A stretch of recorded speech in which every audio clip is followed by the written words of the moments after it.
Finally, I know this one has been highly requested. This might be the most unusual luxury car you've ever saw. Built in France between the years of 1955 through 1975, the Citroen DS. But before getting into this one, I'm your host Jay.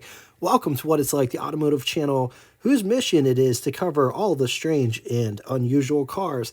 We look at cars from a design standpoint, history, specs as well. Post between 3 to 5 times a week with engine episodes peppered in, as well as company histories. If any of that sounds of interest to you, subscribe and hit the bell icon next to it to never miss a video. 1970 Citroen model lineup. You had the 2CV, followed by the ID19 DS21. Citroen would also introduce two more models in 1970, the GS, which was to fill the gap between the 2CV and the DS, and an all-new performance model called the SM, which would use Maserati's V6 as the power plant. The DS was introduced on October 6th of 1955 at the Paris Auto Show. The public was enamored by the car.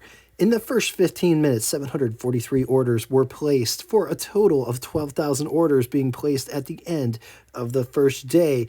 The show lasted 10 days, and at the end of the 10-day show run, 80,000 orders were placed, a record which stood for close to a decade. It would be dethroned by the Ford Mustang in 1964 when they took 22,000 orders on the first day. This might be an area of contention with Citroen fans, so let's expand on this a little bit. Citroen would take in 80,000 orders during the auto show. Ford debuted the Mustang, and they took in 22,000 orders on the very first day. That number grew to 164. It was actually over 164,000 orders by the end of the World's Fair. And for the very first year, Ford would end up producing more than 419,000 cars. Citroen would produce 1,455,746 DS cars in the 20 years that they were produced. It's important to note that DS was sold here in the States from 1956 through 1972. We did not get the full production run because of those damn emissions.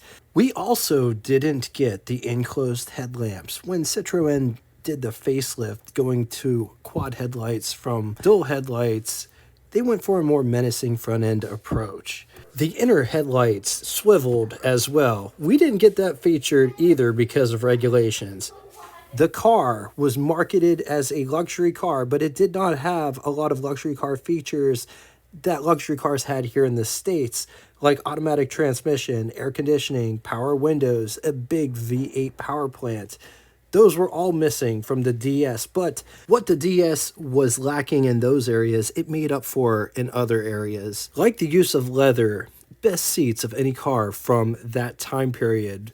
They're just so plushy and comfortable. Front-wheel drive, so you could go damn near anywhere. The DS also offered a totally different type of suspension system, where the driver can adjust ride height at will. The system has 5 settings. 2 settings are for changing tires, 3 settings are for ride height settings. The suspension system also got firmer the higher off the ground because of less travel, whereas lower settings provide more floaty ride. The system was also self-leveling, so when taking on passengers, the car would right itself level once the passengers were seated. The system would be totally revamped in 1967, going to a mineral-based fluid, LHM, which was designed specifically for this system. The new fluid was green in color, and it's important to note that it wasn't available in the USA until January of 1969 to get approved by the NHTSA, which is insane for fluid. So all of the cars in America would use the previous fluid, which was red in color. It's important to note that the fluids are not interchangeable. So if you have red fluid, you have to use red fluid. If you have green fluid, they do not mix. The DS hydraulic system used much more fluid and allowed moist air into the system without corrosion. Each wheel is connected to a hydraulic accumulator sphere, which contained pressurized nitrogen. The DS used two different hydraulic pumps, which delivered a combined 2,540 psi. The DS was originally intended to be powered by an air-cooled flat 6, similar in design to the 2CV, but it had teething problems. They ended up scrapping that idea. They went back to the drawing board. Citroen would go with a 4-cylinder water-cooled engine. During its production run, Citroen would offer different engine displacements, starting with the 1911cc, oftentimes just referred to as the DS19. That was produced from 1955 all the way out till 1975. In 1965, the engine would get 2 more main bearings, going for 5 main bearings instead of 3, as well as get a displacement increase to 1985cc, DS19A, or DS20. DS21 introduced in 1965. Sources conflict on the introduction date. Some sources say 1965, some other sources say 67 or 68. Regardless, it was produced until 1975, and that was the 2175cc engine. 1973 saw the last upgrade for the DS 2347cc DS23 with electronic fuel injection. It could make 141 horsepower. Citroen would be one of the very first companies to use inboard disc brakes on a production car. The system is full power from an engine-driven pump. This car also has power steering, which is the rack and pinion type. The Citroen DS was designed by Flaminio Bertoni. Andre Lefebvre and Paul Mages. Paul Mages was responsible for developing the suspension system, which was so good that Rolls-Royce, Bentley, and Mercedes-Benz would buy licenses to use the suspension system in their cars. The car was designed with aerodynamics in mind. The DS had a coefficient of drag rating of 0.36, which was considered revolutionary at the time. This car was also built with safety in mind. Engine crash zone, collapsible steering wheel with a single spoke on a curved shaft, which was intended to collapse and throw you to the center of the car, not out the door. The spare tire was also mounted in the front of the engine so it could absorb some of the shock from the crash. Let's talk specs. 191.9 inches long, 71 inches wide, 57.9 inches tall. It rides a wheelbase of 123 inches. It weighs 2,822 pounds. Price, $4,066, which would be equivalent to you spending $33,512.96 in the year 2025. $1,000 more buys you a Corvette. Total 1970s Citroen production was 425,508 units, of which 103,633 units were the DS. 1970 was the zenith or the peak of DS production.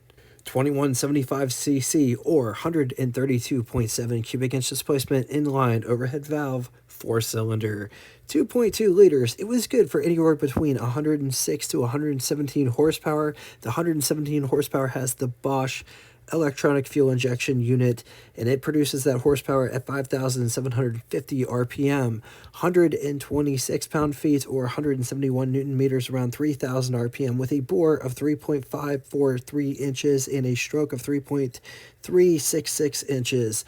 Compression is 8 3/4 to 1 with 5 main bearings. When backed with a 4-speed semi-automatic transmission, 0 to 60 could be had in 13.2 seconds, with a theoretical top speed of anywhere between 104 with the carburetor to 110 with the fuel injection. Average anywhere between 16 and 33 miles to the gallon if you baby it, according to Carl. Let's talk styling on this interesting looking car. Look at how menacing these lights look. Also, I just want to take a step back real quick just so you can see all of the different lines going on in this front end design. There's a lot going on. Just look at how menacing that looks. Lots of different angles. Notice the turn signal indicators here. Nice bumper with bumperettes that protrude like Dagmars.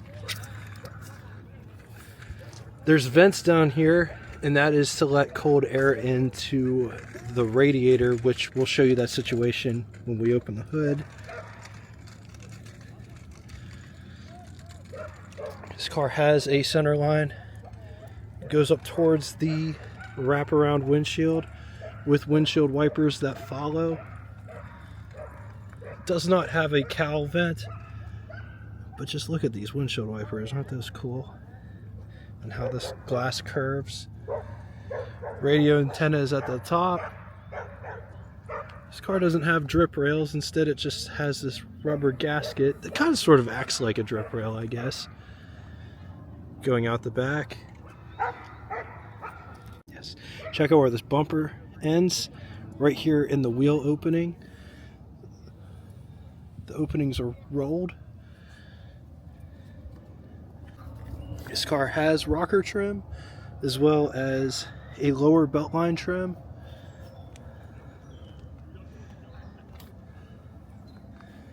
Side mirrors are located, mounted on the door itself. Just look at how that is designed. Also notice how narrow these A-pillars are. Almost non-existent, but it's all bright.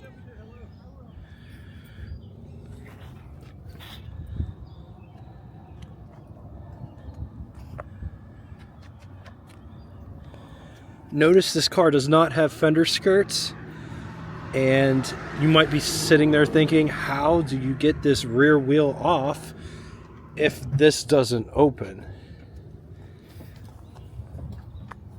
There's one bolt here, and you just take that off, the whole fender slides out.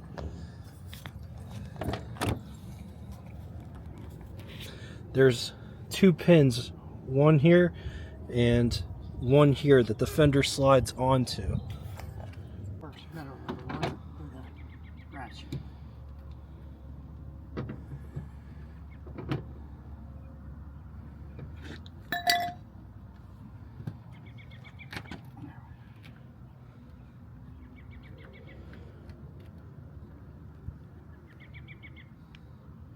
Should have got a ratchet up.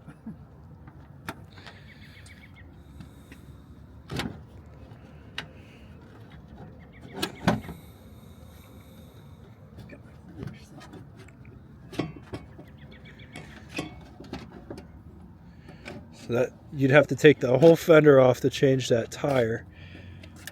But it's only held on by that one bolt. How about that? I'm going to raise it all the way up. Okay, I'm going to raise the car all the way up into the tire changing mode. For stream fording or 18-inch snowfall. Holy cow, look at that. Look at the ride clearance. That almost has better clearance than a Jeep.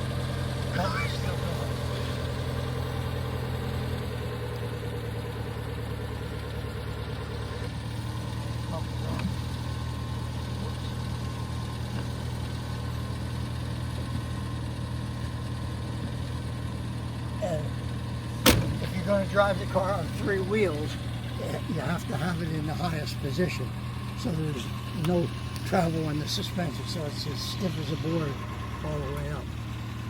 So when I drop it all the way down, watch what the wheel does there when I drop it all the way down. It looks a bit ridiculous that high, I'm not gonna lie. It looks like an off-road. It looks a bit ridiculous. Yeah, it does. I've done the three-wheel demonstration. If you want me to drop it all the way down now? Well, Yeah. I mean, I'm going to. Yeah, Get that on film how you can actually see how it. yeah. You see the sphere back here? Oh, nice. Yeah, every wheel has a sphere. That one's easy to get to. Well, they're all. I guess all the Yeah, spheres yeah, are pretty easy to get to. They're not that hard to check. Okay, I'm going to drop it all the way down.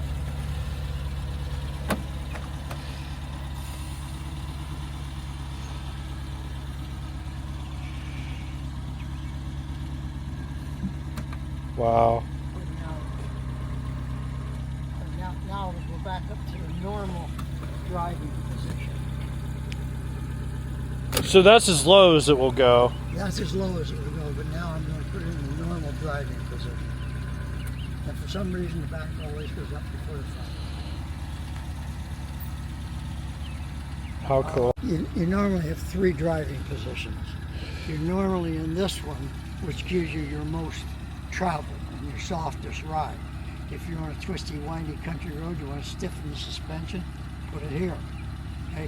If you want to ford a stream or maybe an 18-inch snowfall, you can put it up to here.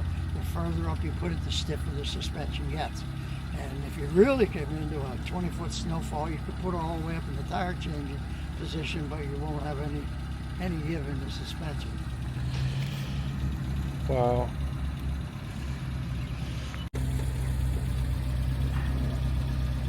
It's a little tricky. Yeah, that's all. Thank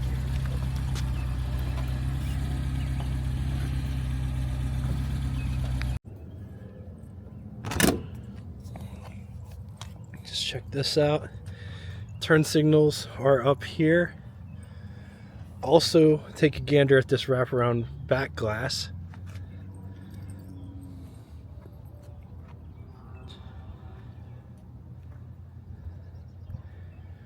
Also, something worth mentioning is the front is wider than the back. So here's the front of the car. Just look at how much wider the front is versus the back. Back bumper wraps back around. Just look at all of the different trim going on. Got this petite trim at the bottom. Tiny exhaust pipes. And you got bumperettes here, as well as brake light.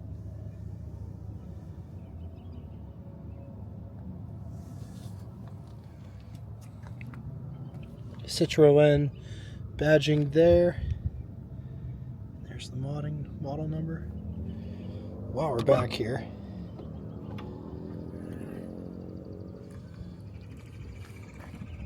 People think that the trunk will be small.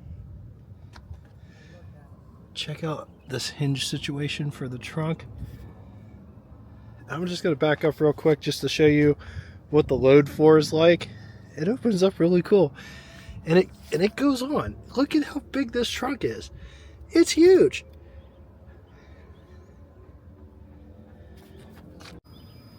Gas filler is on the passenger side.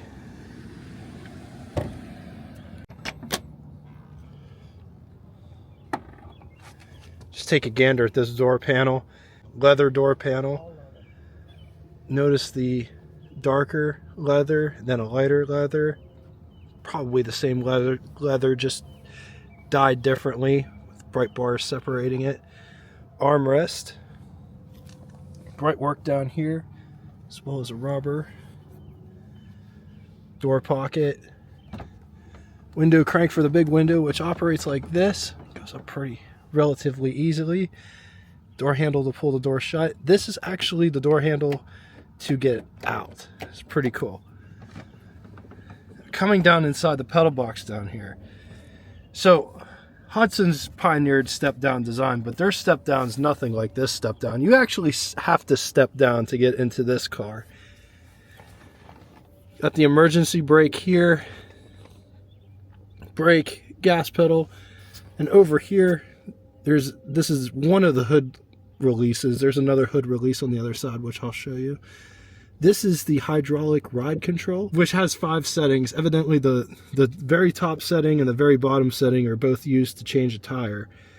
And then you have 3 ride settings. Oh, this is brake release. Okay, brake release. This is another starter. Not standard. Not standard. But you can see the key. Just, Steering wheel lock. yeah. Just take a look at this interior.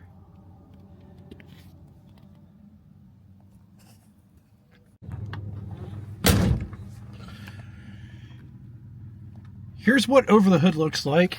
Here's what first person over the hood would look like.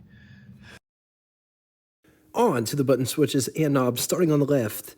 Vent settings. 2 stalks come off the left side of the steering wheel. The one closest to the dashboard operates the windshield wipers. The stalk closest to the driver operates the turn signals, which are non-canceling. You have to cancel them manually. 3 gauge pods sit directly in front of the driver. The first pod is all warning lights.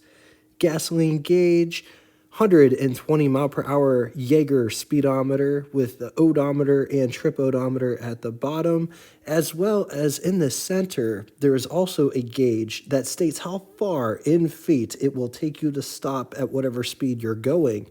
Coolant temperature. Up above, there's sun visors, and they look like this, and they are at weird angles. You can move them to be side sun visors. Oh, they do go. Oh, okay. Oh, look at that. They're fully adjustable.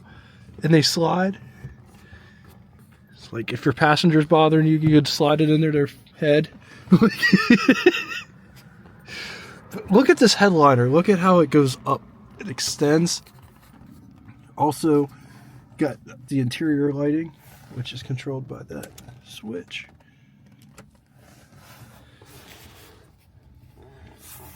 Carl, the owner, was telling me, I guess in Europe, if you wanted to park your car on the road at night, because the way that European roads are, you have to put at least one set of lights on so somebody can see that your car is parked in the street. So to put the left set of lights on, just the left side would be this button here. Just the right side would be that button there. Same button, just opposite ways. This button here controls the interior lights, which there's one right there, and then there's one right there. And then this one here is rear window defroster, and this one's for fan? Yeah, heater fan. Heater fan. Then down here you have ventilation, hot and cold. All right, on to the glove box test. Here is our test subject. Here is the glove box in question. Ooh, I don't know. Oh, look at that. It fits. Sort of. Yeah, it kind of fits, but I don't think the door is going to shut. So we'll say plausible. So the back door is a lot like the front door, only it's in the back. And check out this little hinge thing that comes out here for the door. Also notice all the bright work here. And it's the same thing. It's kind of the step down in the back. But just look at that step down. That's pretty massive. Bumpers and everything are stainless. Oh, nice. Stainless steel on the bumpers. But just look at how much padding there is back here. It's all cushioned. You know, French car, got to have your ashtray in the back.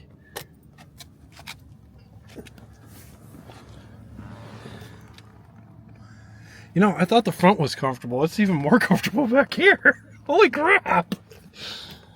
Oh, man, that's so nice.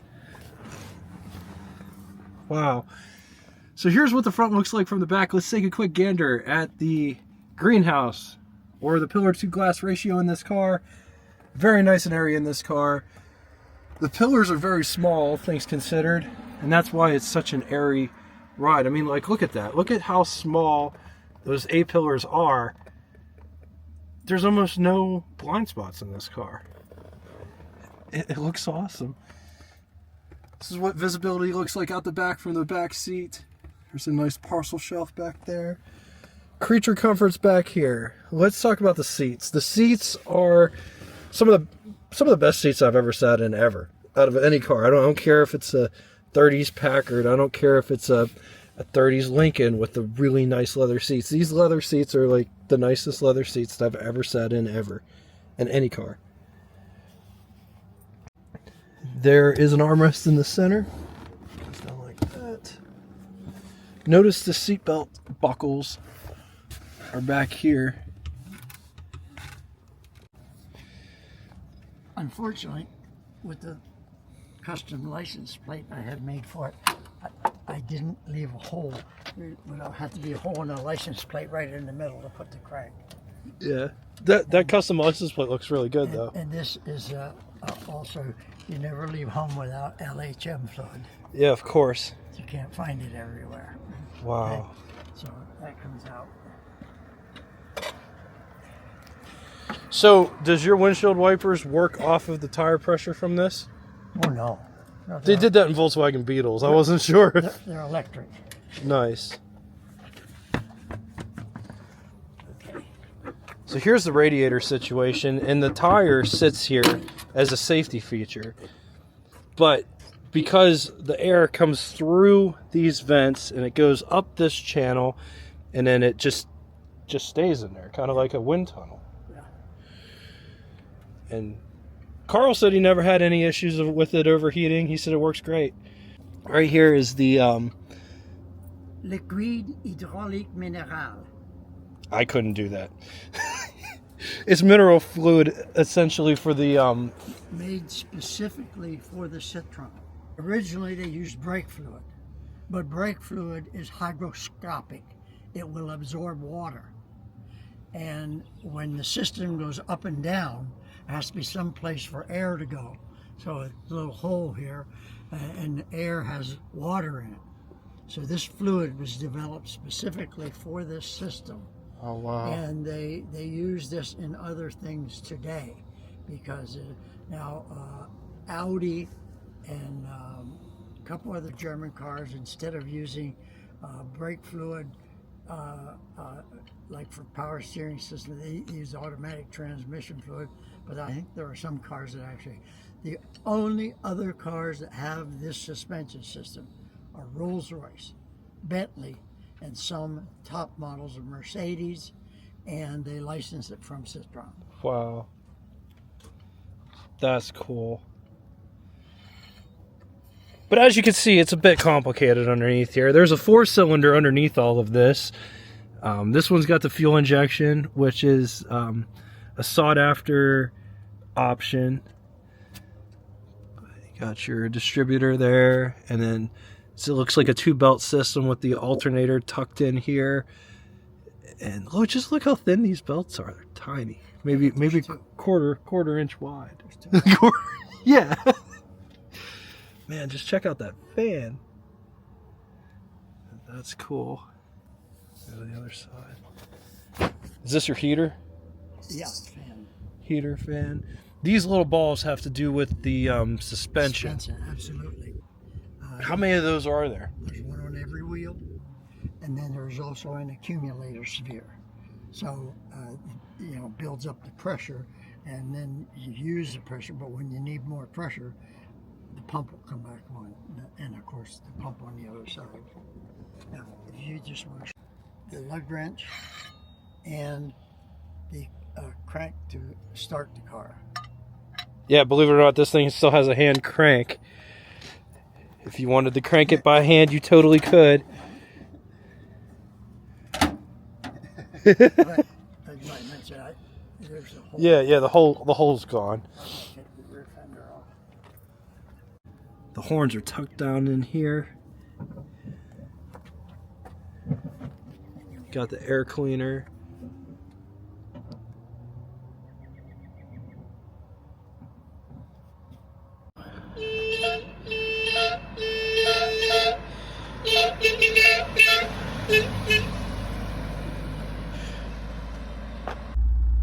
Down here, but it doesn't do shit.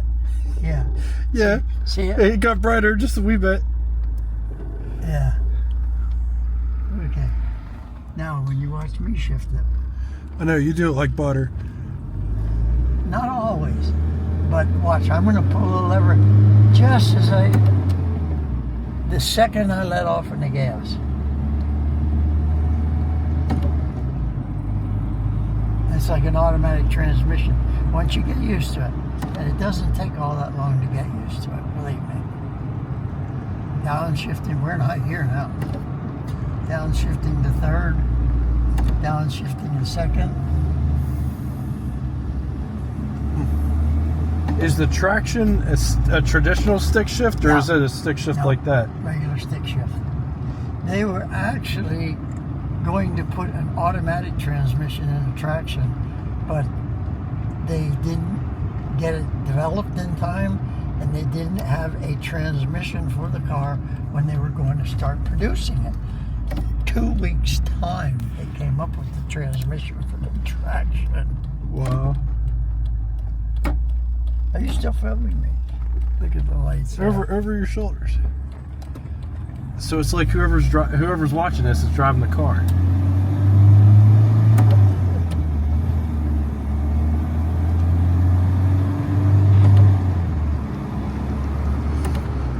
We didn't talk about the center steering wheel, but you can see that it only has a single spoke.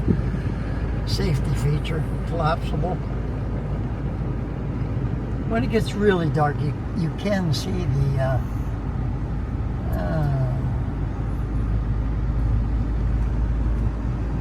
got me a little concerned here now. I got a blinking light. I got a car behind, but I'll just have to do it second. It's fine.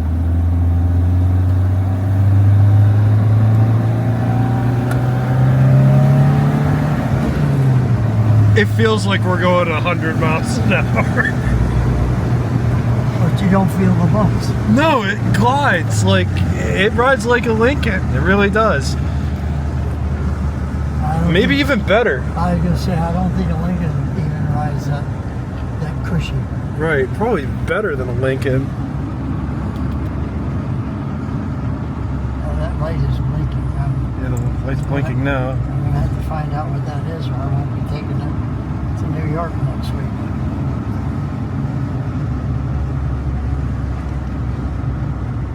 And I'm gonna have to get my French manual out and translate it. I think they have apps for that, Oh, where yeah. you can take a Oh, yeah. picture of it and they'll translate it. It's crazy the world we live in. Like, there's so much bad in the world, but at the same time, with all the technology we have, we have access to any information that you could possibly want to know. You know? I can't believe the information you find out about all these cars. I don't know. I'm just good at I don't finding know- things. I don't know of anybody else that does videos about cars and puts all the, the bore and the stroke and the compression and everything like you do. That's amazing. I'm actually kind of like, thank you so much for that. It really does. It means the world to me, and I consider you a friend, man. Well, I really do. I And, like to think so by now. Yeah. Yeah, for sure. I told you that a couple of years ago. But yeah, like Now it might be dark enough now that you can really see the turning headlights when I turn into my driveway, you see it. But even making this turn onto Berlin Drive up here. Now, I mean, you can see I'm no expert. I mean, I drove tractor trailer for 20 years, but anybody could learn how to shift this car, except my wife. probably me Okay, so here's the turning headlights. But my wife would be like, "That is way too complicated." You either get it or you don't. Most women don't. Well, my wife never drove a stick shift until she met me.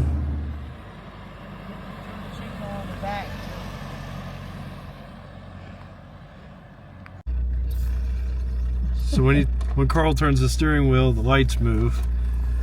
That's what that is. And then you could turn it off if that annoys you. So he's turning the steering wheel and it not doing anything. Cool. Some final thoughts before going into the pros and cons. I did get to drive this car. Unfortunately, the footage got messed up. It's a semi-automatic to shift. It does not have a clutch. The shift pattern is very interesting. It's very similar to like a 3 on the tree, but has a totally different shift pattern. Neutral is in the center, but if you push the stick towards the dashboard, that's first gear. Reverse, you pull it all the way over to the right from first. You can only get to reverse through first. That's the only way that you could get there.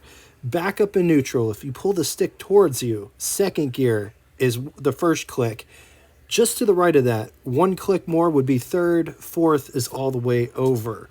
Carl was telling me that this car has absolutely no balls if it has a carburetor. You want to find the ones that have fuel injection. I didn't think that this car was by any means a slouch.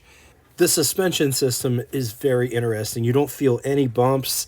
It stays stable with the rolls. It's self-adjusting and self-leveling as well. One of the smoothest driving cars I've ever got to drive. The seats are second to none. The brakes are a bit interesting in both that it's a button, not a traditional pedal, and there isn't any brake pressure. There isn't a cushion of brake pressure. It's all just mechanical. The steering feel to me feels on par with where it should be. It's not too difficult to turn the wheel right or left, but the steering wasn't overly heavy or overly numb. I think it was somewhere in the middle. Seemed perfect to me. Carl made shifting it look so easy, but when you let off the accelerator, you can feel all the linkage on the throttle body of the fuel injection system, and you have to time it just right. As soon as you let off on that, you have to shift it. Otherwise, you have that bucking sensation, sort of like when you miss a shift with a manual car, but there's no clutch. Another interesting point about this car is you have to have a good working emergency brake and or parking brake, because this car doesn't allow you to put the car in gear to park it. In other words, the car will roll in any gear. On the positive side, this car still looks great today. Totally different motoring experience. Can use all of this car and not get in any trouble speed-wise. Best seats I ever sat in. The headlights turn with the steering wheel. Interesting suspension system, which attributes to the great ride and handling. Front-wheel drive practicality. Virtually no blind spots from the cockpit. Visibility is excellent against it. Brakes are a button, and they don't have the cushion of pressure like power brakes. Mechanically complex. Weak dash lights. Hot. This is a hot car to drive because you have all of the heat coming through the firewall. So if you live in a hot climate, look for an air-conditioned car. All right, now it's time for the Would You Rather segment. 2 scenarios today. Which one would you rather have? 1970 Porsche 914 or 1970 Citroen DS or 1970 Mercedes-Benz 280. I'm going to leave this here for a minute. If you need more time, feel free to pause the video. On to the second scenario, 1970 Citroen GS or 1970 Citroen DS or 1970 Citroen SM. Once again, going to leave this here for a minute. If you need more time, feel free, pause the video. Now it's time for Name That Tune. First person to get both the name of the band and the song title correctly in the comment section will have their comment pinned to the top of it. Thank you all so much for coming out and watching this one. If you'd like to get in touch with me, shoot me a comment in the comment section below, or you could always send me an email at what_it's_like@yahoo.com. Thanks again for everything that you guys do in this community. All the information and stories that you provide in the comment section. I greatly appreciate it. Until next time, toodaloo! Welcome to the after show. This part of the video doesn't have any sound or commentary, but it gives you the opportunity to see this car in its entirety without commentary. Enjoy.